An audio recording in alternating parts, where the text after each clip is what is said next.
Buenas tardes a todos. Soy Diego Lorente del Hospital San Pedro de Logroño y comodero esta última mesa del día que va a versar sobre actualización en infecciones de dispositivos. Para no quitar tiempo a los ponentes, que son los más importantes, paso la palabra al otro comoderador, el doctor Elkin González. Elkin, cuando quieras. Buenas tardes a todos. Cabe recordar que la cuarta jornada de la Semana del Ritmo, que es una reunión virtual de la Asociación del Ritmo Cardíaco y de la sección de estimulación cardíaca de la SEC, esta actividad está acreditada por el Comité de Acreditación de la Sociedad Española de Cardiología con un total de 15 créditos. Y para conseguir la acreditación se debe visualizar el 80% del programa científico, es decir, 12 de las 15 horas totales del Congreso, ya sea en directo o en diferido, pero siempre antes del viernes 26 de junio a las 23:59 horas. Y si desean consultar el estado de su acreditación, accede a la pestaña Mi acreditación, donde se reflejará tu porcentaje de consumo de la sesión en tiempo real. Podéis también enviar vuestras preguntas a través del formulario habilitado en la misma página dentro de la transmisión en directo. Y una vez concluye el directo, el vídeo de la sesión quedará colgado en esta misma página web para su posterior consulta. Y os animamos a entrar también en la zona de póster y revisar todas las comunicaciones que han sido aceptadas. Pues a continuación presento a la doctora Mar González Bacelot del Hospital Universitario de Cabueñes en Gijón, quien va a hablar del concepto, tipo y epidemiología con lo que respecta al tema de la actualización en infección de dispositivos. Doctora. Muchas gracias. Gracias, Elkin. Muchas gracias por la invitación para la ponencia y quería felicitar a la organización por la idea de hacer un congreso de este tipo a lo largo de la semana, teniendo en cuenta con el problema del COVID y todo. Bueno, paso a hablar de conceptos, tipos y epidemiología de las infecciones de dispositivos. No tengo ningún conflicto de intereses. Con respecto al concepto, el concepto es fácil, es una complicación infecciosa en relación al implante de dispositivo. Creo que es más interesante la clasificación en infección de bolsa, infección de electrodo o endocarditis infecciosa. Con respecto a la infección superficial, que sea solo en piel, que no comunica con la bolsa, la infección de la bolsa del dispositivo es que está limitada a la bolsa, aunque hay que tener en cuenta que si está expuesto y es un decúbito, está infectado aunque no crezca nada en el cultivo. Luego estaría la infección del electrodo y la infección sistémica o la endocarditis. Con respecto a los criterios diagnósticos, en este caso de la endocarditis, quería reseñar que aparte de los criterios clásicos de Duke y el ver vegetaciones en la ecografía, hoy en día disponemos de otros medios como el PET-TAC o el SPECT-TAC con leucocitos marcados o en el escáner ver vegetaciones en la circulación pulmonar que apoyan la infección por dispositivo. Entonces, bueno, con respecto a la infección de bolsa de dispositivo, en realidad la decisión diagnóstica es como el sistema clásico de ver pus, eritema, calor, etc. Con respecto a la infección de dispositivo o del electrodo y la endocarditis, pues ya entramos en los criterios mayores y menores que clásicamente se han usado. Con respecto a la microbiología, quería llamar la atención que los cultivos positivos, dependiendo de si es un microorganismo más típico o menos típico, pues se exigen más número de cultivos para apoyar el diagnóstico. Con respecto a la imagen, añadir lo que he comentado antes, que aparte de las imágenes de vegetaciones en la ecografía, añadir las técnicas de PET-TAC y de SPECT-TAC pueden ayudar bastante para confirmar el diagnóstico. Con respecto a los criterios menores, esto no ha cambiado nada. Y ahora quería hablar de la incidencia. Con respecto a la incidencia, reseñar que es muy variable porque depende mucho de la definición que haya sido usada y del tiempo de seguimiento. Pero me llama la atención que, por ejemplo, hasta un tercio pueden ocurrir hasta más de 3 años del implante. Y esto es una cosa que me resulta bastante curiosa. Es importante ver que la incidencia está yendo en aumento. de un 1,5% ha pasado a un 4,1% y que también ha aumentado su porcentaje como causa de endocarditis, lo cual es bastante relevante. Quería aquí hacer referencia a este trabajo realizado por el equipo de Córdoba, que es un estudio epidemiológico en pacientes con endocarditis en portadores de dispositivos entre 1987 y 2013, y las justificaciones de este cambio de incidencia, porque ellos lo que reseñan es lo que he comentado, que había un aumento de la incidencia a lo largo de los años de las endocarditis en pacientes con dispositivos, es a que cada vez se implantan más dispositivos, los dispositivos cada vez que se implantan son más complejos, se hace a pacientes con más comorbilidades y que además en general han aumentado los procedimientos invasivos, lo que favorece la bacteriemia.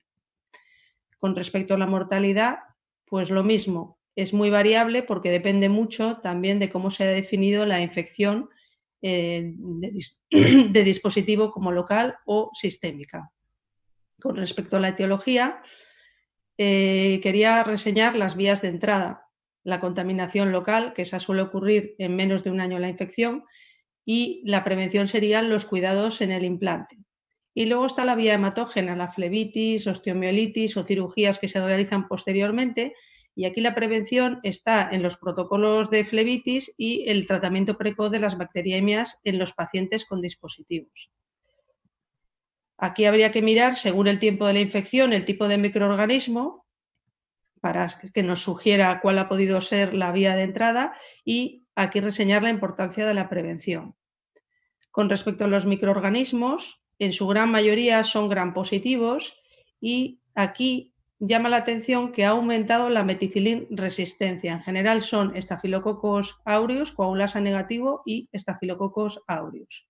Eso sí que es una cosa que también se ha visto con el tiempo, que ha cambiado. Con respecto a los patógenos, pues también se han visto microorganismos, varios microorganismos en los cultivos, y también hay un porcentaje relevante de pacientes, entre un 12 y 49%, que tienen clínica, pero los hemocultivos salen negativos. Y aquí quería llamar la atención de la importancia de tener un buen protocolo hospitalario de infecciones en pacientes con dispositivos. Con respecto a las bacteriemias, cuando se tiene una bacteriemia por un Staphylococcus aureus, casi un 50% infectan el dispositivo, como pasa con la Pseudomonas y la Serratia. Esto me lleva a pensar en la importancia de tener un protocolo también de bacteriemias. Con respecto a los factores de riesgo, quería comentar, esto es del documento de la ERA, en el que ponen esta tabla que me parece que tiene bastante interés, clasifica los factores de riesgo en factores de riesgo que no son modificables, como por ejemplo el que el paciente esté en diálisis, el paciente esté inmunodeprimido, que tenga malignidad, y en factores que puedan ser modificables, como puede ser que el paciente haya tenido fiebre días antes, entonces en ese caso sería conveniente diferir el implante, o la anticoagulación, y aquí pues hacer una reseña especial con el tema de las terapias puente, que habría que intentar evitarlas. Luego también hay otras relacionadas pues con la experiencia del implantador, el hematoma que se puede realizar durante el procedimiento, o la localización del abdominal del generador. Con respecto a esto, quería también comentar este metaanálisis, en el que también se contemplan un montón de factores de riesgo, y aquí en resumen pues salen unos cuantos de ellos, y quería sobre todo remarcar que en el caso de los factores de riesgo del huésped, la insuficiencia renal terminal aumenta muchísimo el riesgo, los pacientes que están en diálisis. Y con respecto a los factores de riesgo del procedimiento, el hematoma es un factor importante, y la recolocación de electrodo. Y como factor protector sería la profilaxis antibiótica. Factores de mal pronóstico, pues el hacer endocarditis, la edad y el utilizar un tratamiento conservador en esos casos de infección, pues es lo que se asocia. Los recambios tienen una incidencia mayor de infección. Si ya solo el recambio del generador tiene un 4% de incidencia de infecciones, y si se añade el implante de un nuevo electrodo puede llegar al 15%. Esto me lleva a pensar que hay que hacer un balance riesgo-beneficio a la hora de decidir un implante de un nuevo electrodo. Aquí quería comentar este estudio, sobre todo, es un estudio que se realizó, el estudio PADIT, que se realizó para comparar la profilaxis antibiótica convencional con una más agresiva, pero lo quería comentar porque de aquí sacaron un modelo de predicción de 0 a 15 puntos, en el que entre ellos está la edad, el más joven tiene más riesgo, y aquí he resumido los 5 factores intentando juntar los acrónimos: P como procedimiento previo, A años, la D disfunción renal y inmunosupresión, y T el tipo de procedimiento.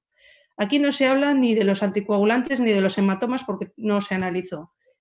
Habría que, otra vez de nuevo me vuelvo a hacer la pregunta de que realmente habría que ver si en los hospitales se está haciendo o no se está haciendo la terapia puente. Esto seguramente hay que protocolizarlo porque hay muchas tendencias a seguir lo antiguo.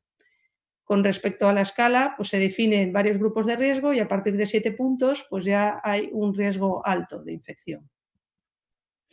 Esto puede ayudar a individualizar la decisión a la hora de realizar el procedimiento y sobre todo en los upgrades o reimplantes de nuevos electrodos, y la importancia de la profilaxis antibiótica. Con respecto a la endocarditis, aquí volviendo al estudio de Córdoba, lo que comenté antes, hay mayor incidencia de las infecciones en dispositivos y el mayor porcentaje de endocarditis que se deben a los dispositivos. Aquí quería llamar la atención sobre las infecciones que ocurren más allá de un año desde el implante, el aumento de la proporción de los estafilococos epidermidis y, bueno, en este caso la mortalidad no cambió con la estrategia elegida, pero habían pocos pacientes. De las manifestaciones clínicas no voy a hablar ni del diagnóstico. Quería comentar los problemas que se nos puede presentar como clínicos. A veces no está claro si está infectada la bolsa. A veces hay pacientes con fiebre que tienen un dispositivo y la bolsa es normal. A veces no está claro el foco de origen de la infección en un paciente que es portador de un dispositivo. A veces no cumplen los criterios de infección y son casos dudosos. Les recuerdo que le queda 1 minuto. Vale. Y aquí creo que es importante planificar los ecos, los cultivos seriados, la vigilancia estrecha, etcétera. Y el seguimiento. Y luego los cultivos negativos. Aquí creo que es muy importante protocolizar la actitud ante los decúbitos para que se saquen los cultivos antes de poner antibióticos empíricos. Luego, finalmente, quería hablar de que creo que hay que tener un poco sentido común en todo esto a la hora de definir qué tipo de infección nos parece que si es local o sistémica y programar bien las pruebas seriadas de imagen para no perdernos nada. Es importante el balance riesgo-beneficio de cada vez que se hace un implante de un nuevo electrodo y los upgrades frente a los riesgos del paciente individualizados. Aquí están mis conclusiones. Ha habido un aumento de implante de dispositivos y de terapias intervencionistas. Los pacientes tienen más comorbilidades. Hay un aumento en las infecciones de dispositivos. El microorganismo predominante es el estafilococo.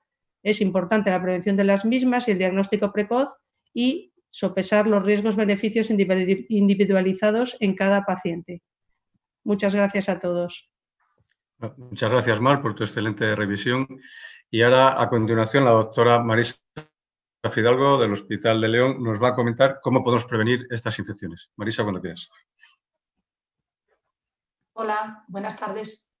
No sé si la presentación ya está en la pantalla, no sé si la veis. No. ¿No? Ah, perdón. Claro, si no la comparto, pues mal. Difícil. Sí. ¿Ahora? Ahora sí. Bueno, yo me sumo a los agradecimientos a las juntas, no tanto por invitarme, que sí lo agradezco mucho, sino por este esfuerzo tan grande para que de una manera o de otra, como ha dicho Mar antes, por esta desgracia del COVID, podamos vernos, aunque sea de manera virtual. Siento no estar en Madrid, como comentábamos antes, porque es la primera vez que transmito desde casa y espero hacerlo bien. Y hacerlo en 10 minutos, pues Mar me lo ha facilitado muchísimo, la verdad. Así que vamos a ello. Decir que una de las diapositivas que he quitado es la del conflicto de intereses, que no tengo. Y antes de pasar a responder cómo prevenir las infecciones, creo que debemos responder a otras 2 preguntas. La primera es ¿por qué debemos prevenirlas? Y la segunda es ¿cuándo debemos prevenirlas? ¿Por qué? Ya Mar lo ha comentado. La respuesta está en 3 puntos fundamentales.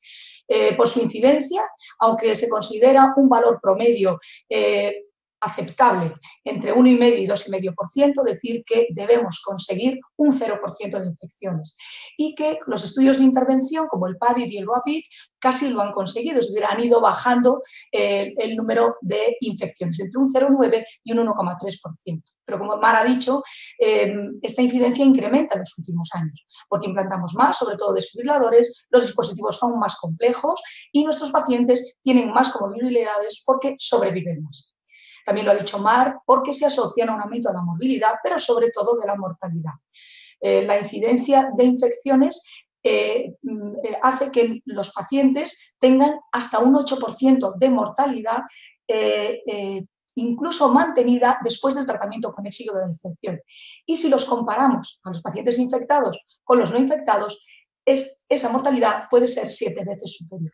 Y por último, el tercer aspecto, y no despreciable, serían los costes, que son tanto mayores cuanto más complicaciones tiene el paciente y sobre todo cuanto más complejo es el dispositivo porque es más caro. Bien, Mar ya ha hablado, la segunda pregunta era ¿cuándo prevenirlas? Qué tontería, ¿verdad? ¿Cuándo? Pues siempre. Pero ya sabemos que hay unos factores de riesgo, como ya nos ha comentado, sobre los cuales hay que incidir mucho más. Yo recomiendo estas 2 publicaciones, hay muchas cosas en la literatura. Las primeras son las guías de Sandoe, de la Sociedad Inglesa de Microbiología, y el Consenso Europeo, que nos da mucha información. Esos factores de riesgo los podemos clasificar en que se agrupan en 4 grandes grupos. No voy a hablar del germen, Mar se ha extendido mucho y yo además no tenemos tiempo para ello. Los agrupo en dependientes del paciente, del procedimiento y del propio dispositivo. Dependientes del paciente, los primeros son los factores demográficos. Hasta ahora considerábamos que la edad anciana era un factor de riesgo, pero en función del último registro danés publicado por Olsen en el 2019 y también, como ha comentado Mark, en el estudio PADID, se ha encontrado que los pacientes menores de 50 años tienen mayor riesgo que los pacientes más ancianos. Inicialmente en el registro de Olsen parecía que era un hallazgo porque no llegaban a ser explantados los sistemas, pero parece que se mantienen. Y los varones tienen mayor incidencia de infecciones. Las comorbilidades del paciente ya las ha comentado Mar. Decir que la utilización de fármacos inmunosupresores facilita la aparición de infecciones, la no administración de antibiótico antes del implante del dispositivo también aumenta el riesgo y los anticoagulantes. Y, cómo no, la existencia de una infección activa, una infección urinaria, una osteomielitis, facilita la aparición de infección posterior, también los antecedentes de infección previa del sistema y que el paciente, aunque no tenga un foco, tenga fiebre las 24 horas previas al implante. Con respecto al procedimiento, decir que la utilización de marcapasos temporal, que a veces no lo podemos evitar, pero muchas veces sí, facilita la aparición de infecciones, que el tipo de intervención, los recambios y los upgrades facilitan o tienen mayor riesgo de infección, que la presencia de hematoma de la bolsa, reintervenciones precoces o un procedimiento prolongado también se asocia con riesgo y la experiencia del operador, la poca experiencia del operador en técnicas de asepsia y de implantes también lo facilita.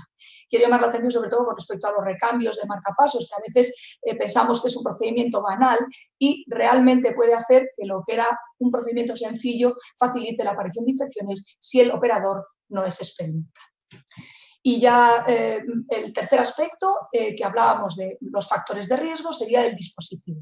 A mayor número de electrodos en el implante, mayor riesgo, a mayor complejidad, mayor riesgo y, como ha comentado también Mar, la localización de la bolsa abdominal o subcutánea frente a su clavicular y su muscular aumenta el riesgo de infecciones. Pero esto, que es tan variado, además hay que añadir que los pacientes también son susceptibles de distinta manera a cada uno de estos riesgos. Y entonces, pues se ha buscado, como ya ha comentado Mar, distintas escalas de riesgo, que han ido desde estudios retrospectivos hasta estudios monocentros. Recientemente publicado, el Grupo de Puerta de Hierro ha publicado su escala de riesgo y la más relevante es la del PADID.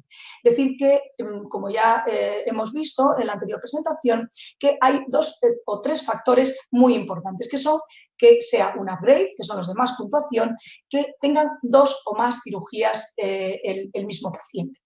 Esos pacientes, cuando suman más de 7 puntos, la probabilidad de infección puede ser superior a un 4%. Y decir que en este momento no se puede recomendar ninguna escala de riesgo de infección, porque la evidencia es débil, no está aprobada más que, en el caso del PAVID, en esos 20.000 pacientes y esos 28 centros que hicieron el estudio, y no se comprobó prospectivamente. Sin embargo, tenemos claro que los pacientes que más riesgo tienen son los que van a ser sometidos a una reintervención, que el dispositivo sea muy complejo o que tengan una infección previa del dispositivo. Bien, pues con todo esto y sobre todo, no tanto con los primoimplantes, sino aquellos pacientes a los que hemos explantado un dispositivo, hay que evaluar bien el riesgo-beneficio del implante del nuevo dispositivo. Es decir, seguro que lo comentará Marta luego, que hasta el 50% de los pacientes a los que se explanta un sistema por una infección no requieren un nuevo implante. Entonces debemos pensar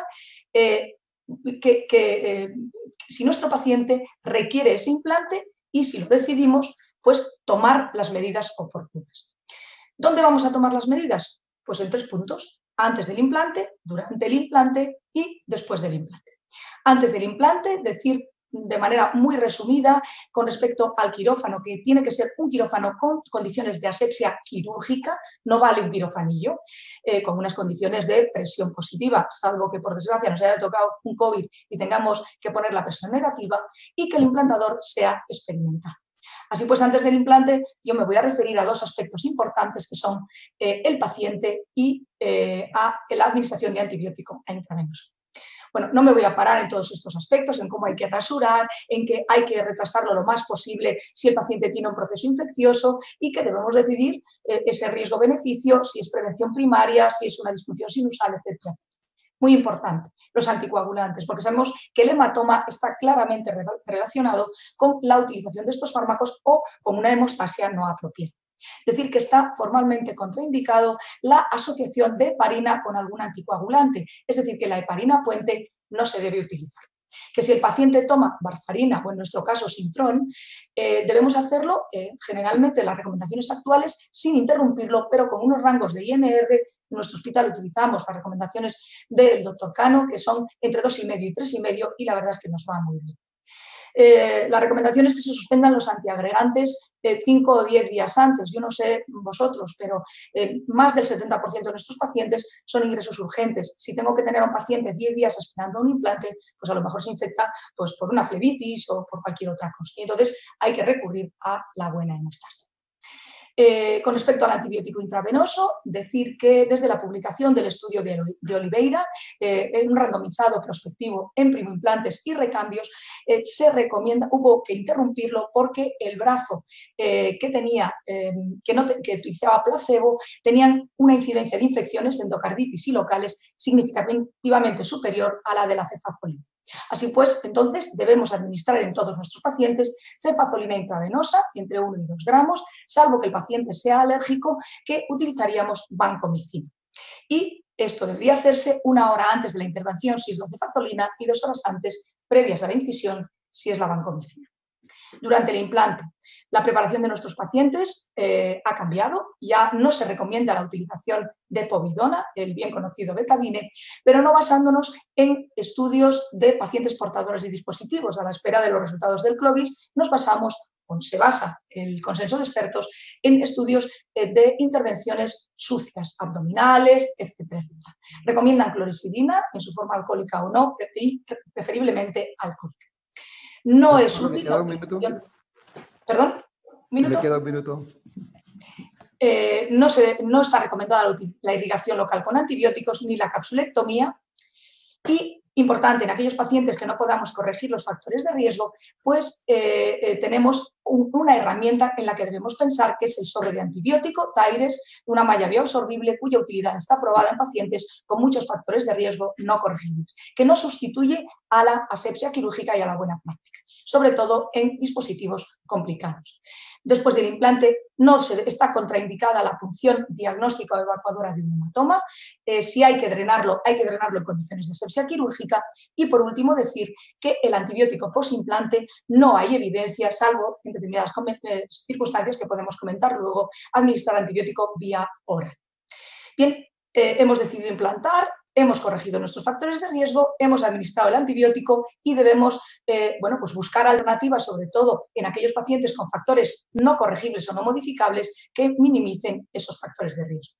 Dos conclusiones: decir que la prevención de la infección debe ser una actitud continua, se inicia antes del implante con las indicaciones, la profilaxis, sigue durante el implante y continúa durante el seguimiento. Y decir que no cuesta nada planificar el implante, pensar en cuáles son los factores que debemos identificar y corregir, si son modificables, y si no, definir la actitud más útil para minimizar sus consecuencias. Y deciros que está muy bien esta reunión virtual, pero por favor a las juntas que no olvidéis que el contacto humano es muy importante y que espero que el año que viene podamos hacerlo donde sea. Muchas gracias. Muchas gracias, doctora. Pues a continuación nos hablará el doctor Jerónimo Rubio Sanz del Hospital Universitario de Valladolid acerca de la extracción del dispositivo. ¿Cómo? ¿Cuándo? ¿Y quién? Doctor Rubio. Buenas tardes a todos. Espero no liarla demasiado, que como es mi costumbre, y agradecer a la organización el que hayan contado conmigo para esta reunión con amigos. Por lo menos me veo a través del ordenador, que es una ilusión para mí. Quiero decir que con respecto a este tema no tengo conflicto de intereses, con respecto a otros todos, ¿verdad? Y no me voy a meter, evidentemente, en las indicaciones de extracción cuando un dispositivo está infectado, porque ya está muy bien establecido. Pero sí me gustaría recalcar algún aspecto que sí que tiene importancia y que lo diferencia de otras causas de extracción. Y es esto. Fijaros que en todas las indicaciones dicen quitar todo el sistema completo. Claro, esto tiene un significado muy importante. No podemos arriesgarnos a hacer técnicas que se pueda transformar en rotura del electrodo y se queden restos. No podemos meternos a hacer si no tenemos todos los medios necesarios para poder extraer absolutamente todos los restos del sistema de estimulación, ¿verdad? Y bueno, con los métodos actuales las complicaciones son bajas, la mortalidad es baja, pero claro, es que esto tiene un poco de trampa. Aquí están contemplados no solamente las infecciones, sino las fracturas de cable, las disfunciones, etcétera. Claro, cuando hablamos de pacientes que están infectados, la mortalidad no es 0,9, 1,2. La mortalidad es 4,6%. Es que además el riesgo de muerte al año es el doble en los pacientes que están infectados que los que no estaban infectados. Y cuando la infección es endovascular, la mortalidad al año es también el doble que si es del bolsillo. Sin duda, esto a lo que nos va a afectar mucho es al cuándo.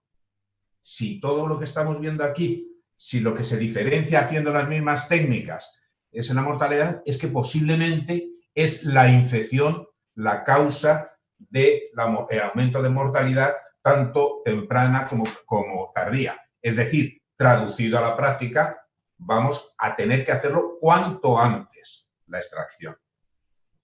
Y aquí me gustaría considerar otra cosa muy importante, que también nos diferencia del resto de las extracciones. Es que muchos de estos pacientes son portadores de catéteres de hemodiálisis, hay pacientes de estos que son portadores de sistemas de asistencia ventricular. Claro, el que está infectado hay que sacarlo también. Es decir, que no es lo mismo extraer un electrodo roto que un electrodo infectado, ¿verdad? Y aquí lo tenemos muy claro. Esto es una revisión un registro de 8.300 pacientes recientemente publicada. Fijaros cuál es la diferencia de mortalidad entre aquellos que tienen fractura, que tienen infección o infección más fractura. La palabra infección lo que significa es aumento de la mortalidad y aumento de las complicaciones, pero siempre ligado al estado hemodinámico, a la comorbilidad y al estado infeccioso del paciente, ¿verdad? Bien, pues dicho esto, ¿quién está capacitado para extraer los electrodos? La respuesta es muy fácil, quien mejor lo haga. No voy a hablar de uno o de otro. Desde luego, si seguimos las recomendaciones de la AJA o de la europea, en que tiene que haber un primer operador que tiene que haber hecho más de 40 extracciones supervisadas por alguien que a su vez ha realizado más de 70 extracciones con más de 30 extracciones anuales, que además tiene que haber un cirujano cardíaco allí, que bueno, el anestesista es imprescindible, no quiero decir ya el personal que está rotando, no sé qué. Bueno, pues lo que significa es que, sin ninguna duda, en España, pues a lo mejor el doctor Ilkin puede hacerlo, pero probablemente los demás no podemos. Probablemente los demás no podemos. Y es imposible, es imposible. Pero es que, ¿qué es lo que ocurre en la realidad? Lo que ocurre en la realidad es que en este survey nos lo dicen muy claro, 139 centros europeos durante un montón de años, ¿verdad? Fijaros que el 31 no había cirujano, en el 31% de los casos, cirujano localizado. Pero es que en el 6% de los hospitales ni siquiera había cirugía. Eso ya me parece a mí un poco duro, ¿verdad? Claro, el personal. Bueno, pues bien, más cardiólogos que cirujanos, porque los cirujanos yo creo que lo hacen muy bien, pero tienen cosas mucho más difíciles que hacer, a lo mejor, o mucho más importantes. Probablemente, ¿verdad? Estamos de acuerdo. El número total de extracciones que hace en todos esos años, 240 extracciones por centro. Son unos cuantos años mirándolos. Cuando lo miras de cerca, el 34% han hecho menos de 50 extracciones anuales. Bien, fijaros lo que dice aquí, esto es importante, ¿eh? Más del 23% hacen menos de 10 extracciones anuales. Es decir, todo esto nos estamos alejando muchísimo de lo que es la realidad. Y fijaros lo que es este registro inglés. 60% de los centros realizan menos de 20 al año. O sea, ninguno de esos podrían hacerlo según las guías. Y en el 50% ni siquiera hay cirujano localizado. El 80% se hace en los laboratorios de electrofisiología. Bueno, pues incluso, fijaros, hay estudios en que dicen, mira, tiene menos complicaciones quien aprenden a hacerlo virtualmente que quien los hacen en realidad. Bueno, pues al final, efectivamente, quien lo tiene que hacer es quien haya demostrado que lo hace bien y se acabó. ¿Cuándo? Pues la palabra también es cuanto antes. Ahora es cierto que no todos los pacientes hay que meterlos igual. Este paciente, pues lo mismo tiene nada más una infección superficial. Desde luego, este paciente con este pedazo de verruga, yo intentaría sacárselo cuanto antes porque seguro que tiene estado séptico muy importante, seguro que va a terminar haciendo embolismos cerebrales sépticos, etcétera, etcétera. Fijaros el pedazo que tiene este, claro. Bueno, pues entonces, efectivamente, y ya lo ha comentado Mar un poco, hay que mirar al paciente. Está justificado, está muy justificado. Yo no sé si estáis viendo bien la diapositiva o se pierde por aquí, ¿verdad? Pero bueno, lo que está muy justificado, perdón, es que si tiene ya datos de infección del bolsillo o infección sistémica, olvídate de hacer ninguna otra cosa, ni antibióticos, antibióticos hasta que los saques de inmediato. Pero bueno, si la cosa no está tan clara, si es una infección superficial, sí que puede estar justificado sacar hemocultivos. Si estos son negativos, intentar hacer un tratamiento antibiótico. Si responde, pues al final puede terminar una pequeña proporción de ellos, pueden terminar solamente con tratamiento antibiótico, pero la inmensa mayoría habrá que hacerlos un tratamiento de extracción. Y en cualquier momento que muestre datos de infección de bolsillo, endocarditis o intravascular, hay que hacerlo esto. Pero fijaros, ya insisto, es en casos de infección superficial de la herida dentro de los primeros 30 días del implante y sin fiebre o síndrome tóxico. Claro, fijaros, y esto era una idea muy buena. Decían, es que hay muchos pacientes que pueden tener mucho riesgo de sacarle el dispositivo o puede ocurrir que no quieran. Bueno, intentamos saber una técnica de tratamiento antibiótico. Bueno, y así se hizo. Se dividieron los pacientes, 433. A la mayoría se les sacaron directamente los electrodos, pero hubo unos cuantos en que se intentó hacer una terapia de vamos a ponerles antibióticos a ver si mejora y si no mejora ya lo sacaremos, ¿verdad? Bueno, casi de inmediato a más de la mitad de los pacientes hubo que sacárselo porque no mejoraban e incluso empeoraban y el resultado es que al final el no hacer una terapia inmediata de extracción se transformaba en un aumento de las complicaciones en la cirugía y de la mortalidad. Habían intentado mirar a ver si para este grupo de pacientes seríamos capaces de encontrar algún factor que nos dijese, bueno, este puede ser que reaccione bien al antibiótico. Bueno, no encontraron ninguno.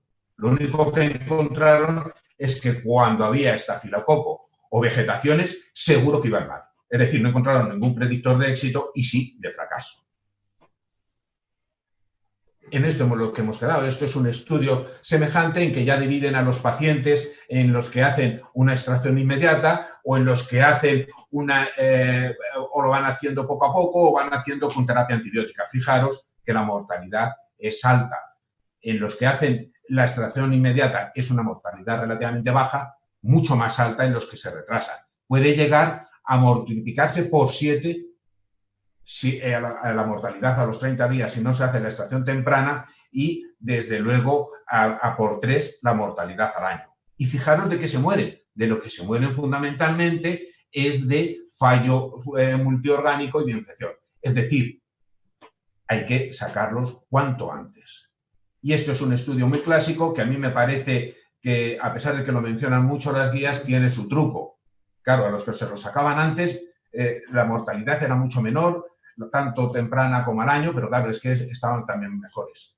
Tenían nada más infección del bolsillo, los otros la mayoría tenían vegetaciones. Claro, lo lógico es que se mueran más. Por lo tanto, yo me quedo con este estudio mejor. Muy bien, el cómo. Yo diría, lo resolvería con cuidado, ¿verdad? Y con cariño. Pero bueno, lo más importante para sacarlo es preparar la intervención. Creo que el mayor factor de riesgo que puede existir ante una intervención de estas es improvisar. No se puede improvisar. Hay que llevar las cosas ya pensadas. Y hay algunas cosas muy importantes. Si el paciente es dependiente de marcapasos, fijaros que sí, bueno, voy a toda prisa entonces. Va a precisar un marcapaso provisional. Estos factores son importantes decirlos. Y es importantísimo determinar el grado de fibrosis de tanto a la pared vascular como entre los electrodos, porque son los que van a determinar la mortalidad. Y eso, como se va a hacer, fundamentalmente con la imagen. Y en la imagen, lo más importante, yo creo, es ver si hay trozos de electrodo fuera del torrente vascular. Si hay calcificación, el TAC cada vez nos está dando datos mejores, pero no se ha encontrado todavía un elemento absolutamente fiable y tenemos cada vez más confianza en el eco intracardíaco. Pero claro, eso nada más se puede hacer durante el mismo procedimiento, probablemente, ¿verdad? Aquí tenemos un caso de fibrosis importante. Fijaros cómo al tirar del cable del DAI se arrastra el de la aurícula se queda ahí pegado y al final afortunadamente se logró quitar, pero claro, es un paciente de muy alto riesgo. En algunos de ellos ya tenemos dispositivos como es el balón que se puede dejar stand-by en la cava por si acaso se producen lesiones en la cava. Mejor no utilizarlo, porque eso lo que puede hacer es retrasar un poco la exsanguinación. Nos queda el eco transesofágico, imprescindible en las infecciones, porque hay que ver si tienen verrugas, cómo son de frágiles las verrugas, la posibilidad de que embolicen, ¿verdad? Esto es un eco intracardíaco en que vemos muy bien que el cable está suelto y aquí tenemos la misma verruga de antes, también el mismo eco intracardíaco, ¿verdad? Y si logro pasar de diapositiva, vale. Cirujano o cardiólogo. Bueno, este estudio es apabullante. Se mueren mucho más los que operan los cirujanos que los que sacan los cardiólogos, claro. Pero si nos fijamos en el tipo de pacientes, es que los que están muy malitos los quitan los cirujanos y los otros los quitamos los cardiólogos. Bueno, lo cierto es que después hay un dato que es muy importante también, y es que los que quitaban los cirujanos se morían de shock cardiogénico fundamentalmente, mientras los otros de shock séptico. Es decir, la esternotomía tiene su importancia. El hacer la cirugía tiene su importancia.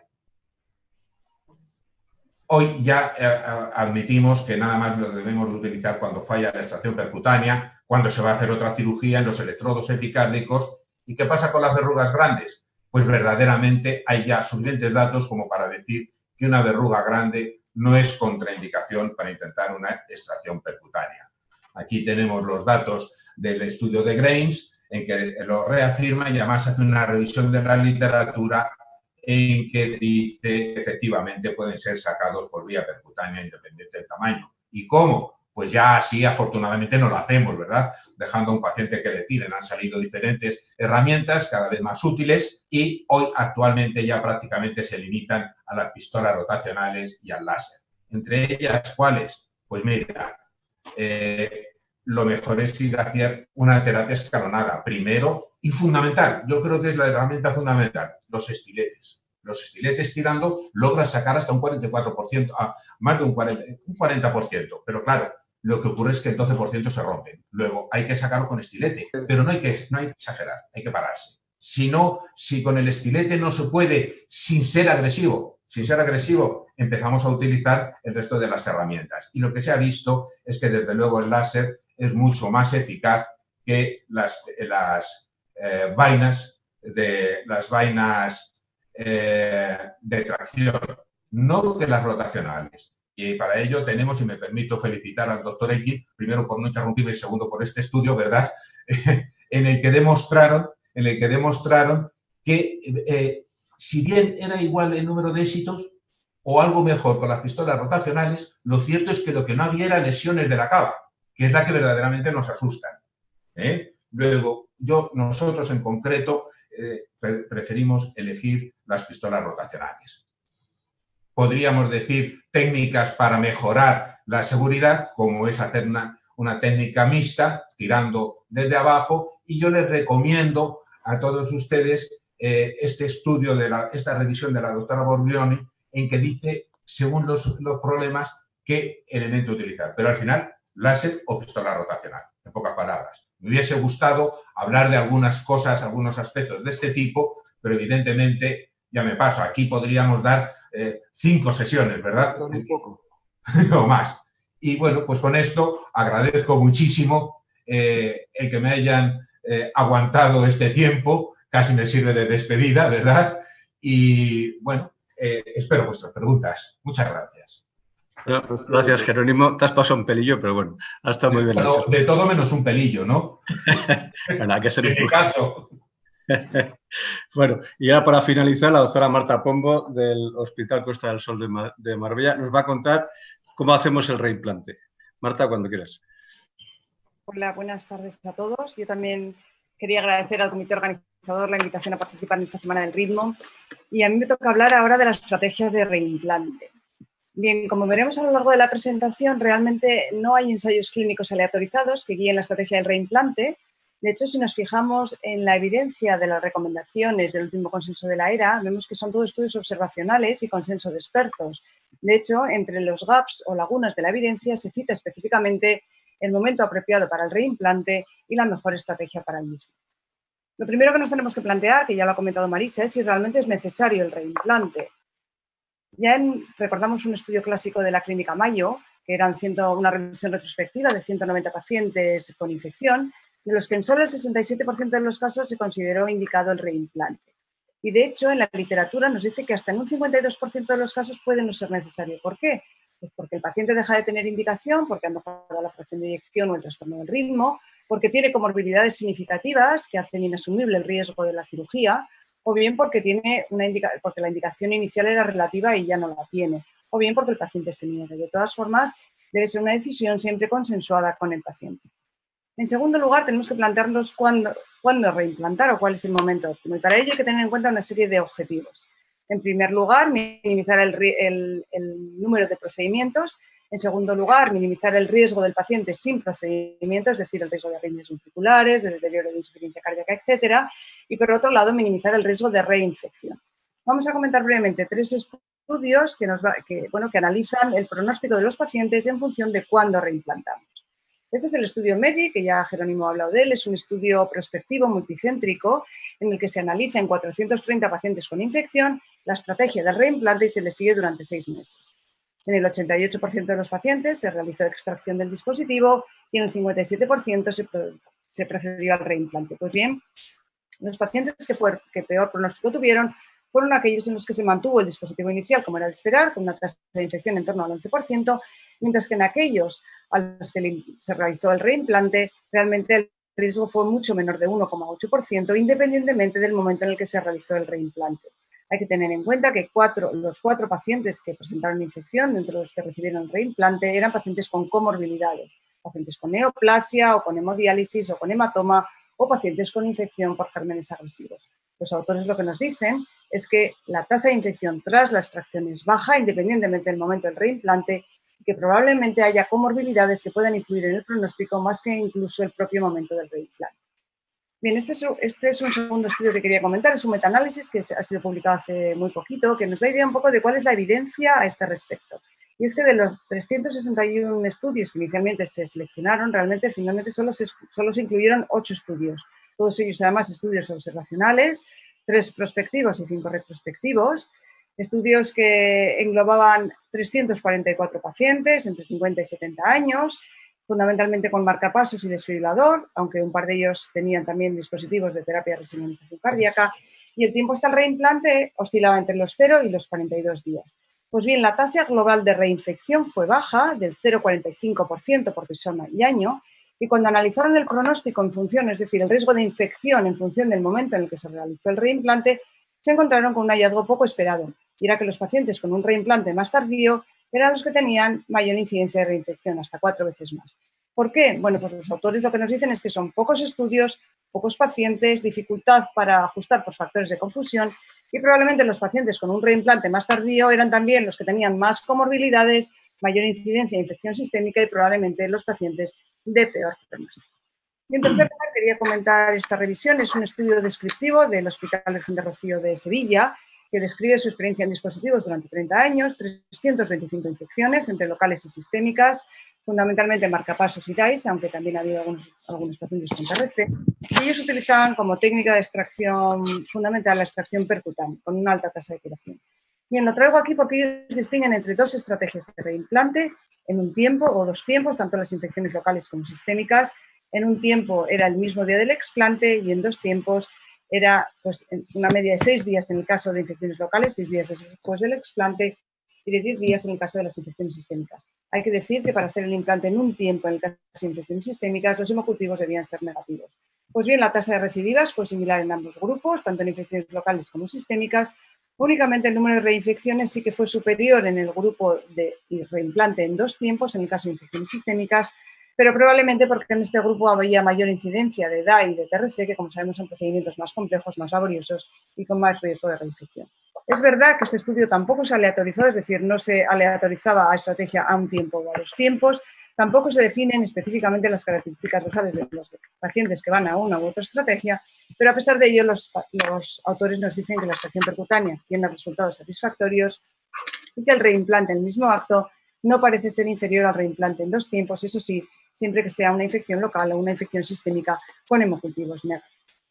Bien, por tanto, sobre el momento óptimo, pues realmente no tenemos mucho. Tenemos que son estudios observacionales, no aleatorizados, que muchas veces no se especifican los criterios o factores que modifican la elección del momento del implante. No sabemos si se tienen en cuenta pues, la gravedad de la infección, las comorbilidades, el tipo de germen. Tampoco se especifican en muchos casos las características basales de los pacientes dirigidos a una u otra estrategia. Y lo único que se hace es describir el pronóstico en virtud de la estrategia que se ha elegido, con lo cual es difícil extraer conclusiones. Y de hecho las guías clínicas no son demasiado explícitas en este sentido, pero lo que sí coincide en todos los documentos de consenso y las guías que se han publicado desde el año 2010 hasta la actualidad es que la infección debe estar controlada antes de plantear un reimplante. Bien, ¿qué terapia puente utilizamos en los pacientes que son dependientes? Pues bueno, clásicamente hemos tenido el marcapasos temporal convencional, pero que sabemos que tiene una alta tasa de complicaciones, Marisa ya lo ha comentado, de dislocaciones, de reinfección, y entonces eso ha llevado al desarrollo de otras técnicas, como es el empleo del electrodo de fijación activa, conectado a un generador externalizado y adherido a piel. Normalmente se coloca en el lado ipsilateral a la infección para preservar el lado contralateral para el reimplante definitivo. Pues bien, esta estrategia ha sido comparada con el marcapasos transvenoso convencional en un grupo de pacientes dependientes, en el que lo que se vio es que la dislocación que requería reposicionamiento o bien maniobras de resucitación eran más frecuentes en el grupo del marcapasos temporal convencional y además los parámetros eléctricos eran peores. Pues bien, esta técnica del electrodo temporal de fijación activa también ha sido comparada con el marcapasos epicárdico, que durante mucho tiempo ha sido la única estrategia viable en pacientes con alto riesgo de infección. Este es un estudio retrospectivo que lo publica el grupo de DEARO, en el que se comparan las 2 estrategias, marcapasos epicárdico frente a marcapasos electrodo temporal de fijación activa, y lo que se hace es analizar complicaciones intrahospitalarias y la evolución a largo plazo.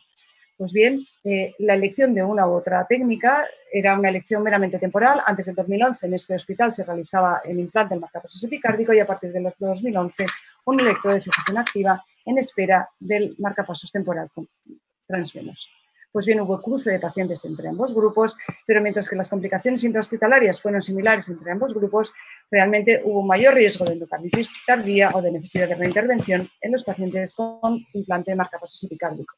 Y eso ocurrió tanto en el análisis por intención de tratar como cuando se utilizaba, cuando se consideraba la estrategia efectiva de reimplante. Por tanto, el electrodo de fijación activa conectado al fregadero externalizado parece que es la técnica con resultados más favorables.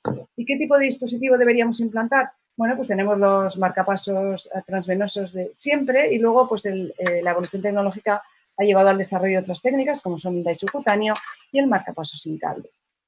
Con respecto al DAI subcutáneo, este es un estudio que analiza el pronóstico en 229 pacientes con DAI subcutáneo y DAI monocameral tras la extracción de un sistema endovenoso. Tiene que decir que los pacientes con DAI subcutáneo eran pacientes más jóvenes y en ellos la infección era el motivo de explante con mayor frecuencia. Bien, el tiempo hasta complicación mayor o muerte fue similar en ambos grupos y también cuando los resultados eran comparables cuando se hacía un análisis estratificado en función del criterio de extracción. Es decir, en el grupo de pacientes infectados también los resultados eran comparables. Y además lo que se vio es que en el grupo de DAI subcutáneo no había disfunción ni dislocación del electrodo ni infección sistémica. Hay que tener en cuenta que el DAI subcutáneo no cuenta con electrodo endovascular y por tanto hay menor riesgo de infección sistémica. Y además la extracción es más sencilla. En el caso del DAI monocameral sí que hubo una fractura de electrodo y hubo también infecciones sistémicas, una de ellas con el resultado de muerte. Con respecto al marcapasos sin cable, el estudio postcomercialización del MICRA nos permitió conocer la evolución de 105 pacientes con MICRA a los que se les había extraído previamente un sistema endovenoso por infección. 33 pacientes eran marcapasos dependientes, en un 93% se realizó extracción completa y hay que tener en cuenta que hasta en un 37% el implante del MICRA se realizó en el mismo día del explante.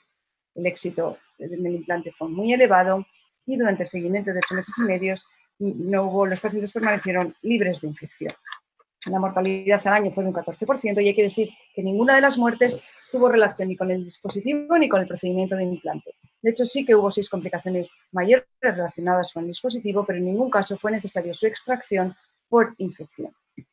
Y para terminar, ya que realmente no hay ensayos clínicos aleatorizados que guíen la estrategia del reimplante, el momento del reimplante, realmente tampoco lo sabemos cuándo debemos hacerlo, las guías son poco explícitas, lo que sí nos dicen es que la infección debe estar controlada antes de plantear un reimplante y para ello probablemente haya que tener en cuenta una serie de factores que pueden influir o que pueden retrasar el implante, como son la agresividad de los gérmenes o el tipo de infección, la infección sistémica, etcétera.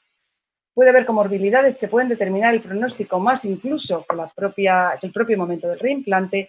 Y el reimplante en un tiempo puede ser una opción en infecciones locales o infecciones sistémicas, pero siempre que los hemocultivos sean negativos previos al explante. La terapia puente, el electrodo de fijación activa, conectado a un generador externalizado, es la terapia más utilizada y desde luego es la que propugnan las guías. El reimplante debe realizarse en el lado contralateral, si es un electrodo transvenoso convencional, y las nuevas terapias como el DAI subcutáneo y los marcapasos sin cables pueden constituir una alternativa eficaz y segura en infección de dispositivos. Y eso es todo. Muchas gracias. Muchas gracias a todos los ponentes. Parece que por habernos portado bien nos han dado 5 minutos más. Entonces nos va a dar tiempo de más charlas y más preguntas. A ver si consigo ver si hay preguntas. Espera un momentito. Sí, aquí hay varias. Vamos a ver. A ver, aquí una pregunta para el doctor Rubio. Pregunta si crees que sería necesario un registro español de estimulación incluyendo extracciones más completo y real que el actual. Hombre, yo creo, no sé si se me oye, ¿se me escucha?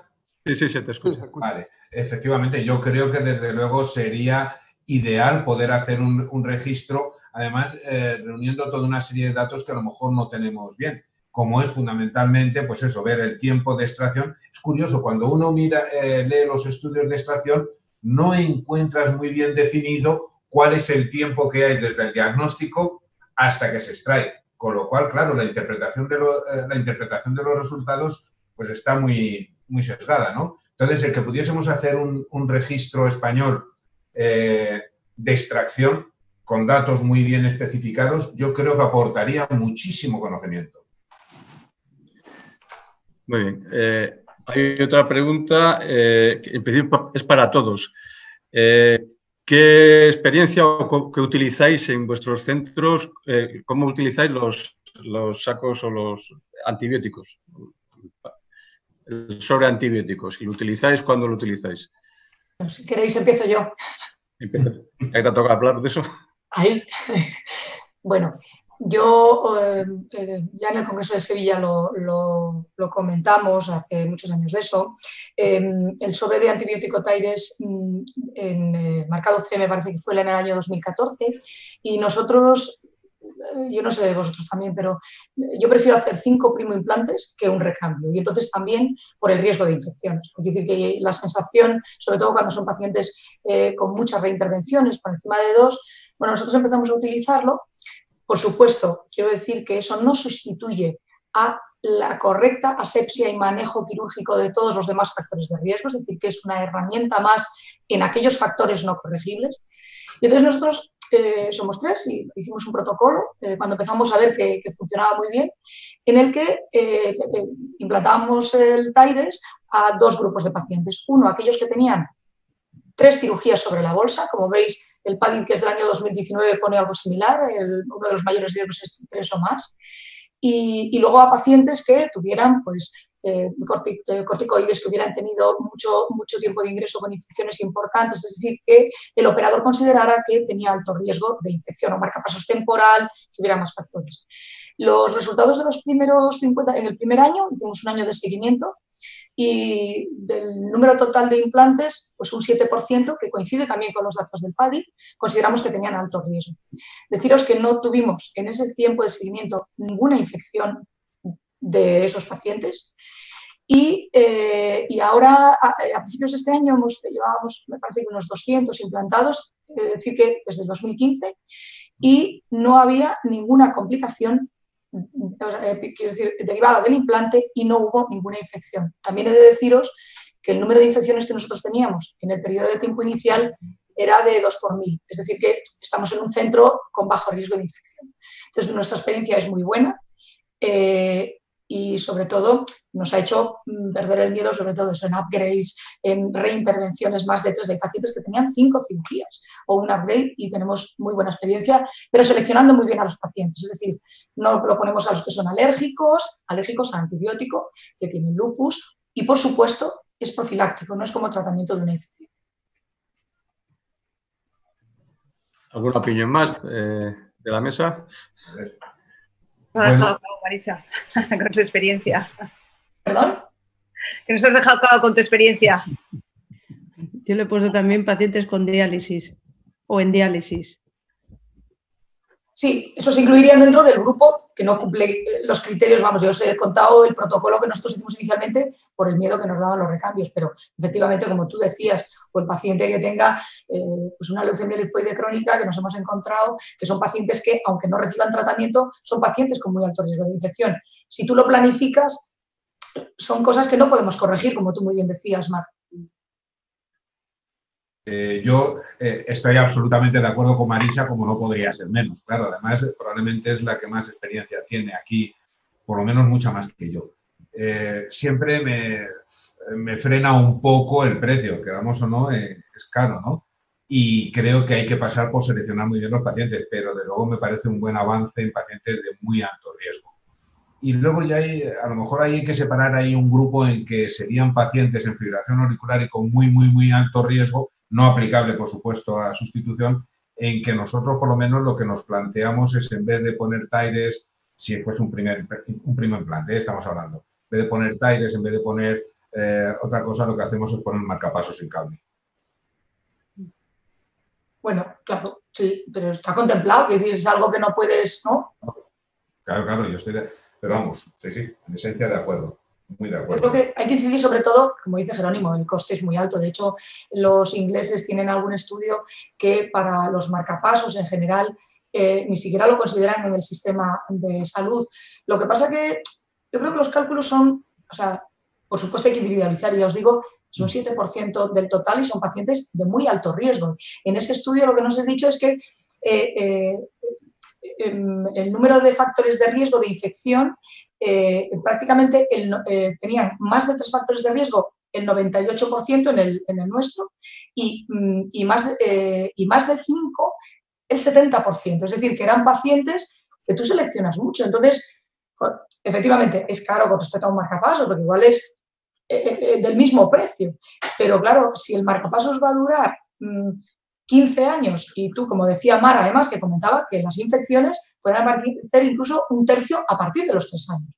Es decir, que hay que individualizar y buscar las alternativas que tenemos. O sea, yo no digo que haya que poner talles, sino que efectivamente hay que corregir lo corregible y a lo mejor nos quedamos en que es un número muy pequeñito de pacientes, ¿no? No, y además hay que tener en cuenta también el coste de las complicaciones, ¿no? Con lo cual, bueno, pues a veces hay que esto pesa. Nosotros también, la verdad es que nuestra experiencia no es amplia, pero bueno, sí que lo utilizamos en pacientes con reintervenciones sucesivas y con factores de riesgo de infección, ¿no? Pues la verdad es que sí que es una opción pues muy a tener en cuenta en estos casos, ¿no? Yo quiero también, bueno, de antemano agradecerle también a la Sociedad Española de Cardiología, a la SEC en general, por este magnífico evento que están realizando y justamente con todo esto que estamos teniendo con el tema del COVID. Esto ha sido formidable y sobre todo por ver a todos los ponentes. También me da unas ganas inmensas de volverlos a ver nuevamente. Y agradecer también al doctor Lorente también por su ayuda aquí también en esto. Y para nosotros terminar el tema de la ponencia con vosotros, porque nos ha acabado el tiempo, por desgracia. Así que muchas gracias a todos. Muy bien, pues gracias a todos por haber estado y a los ponentes por sus magníficas presentaciones. Hasta pronto, espero que nos veamos pronto en persona. Un placer. Gracias. Adiós. Muchas Un gracias. abrazo para todos.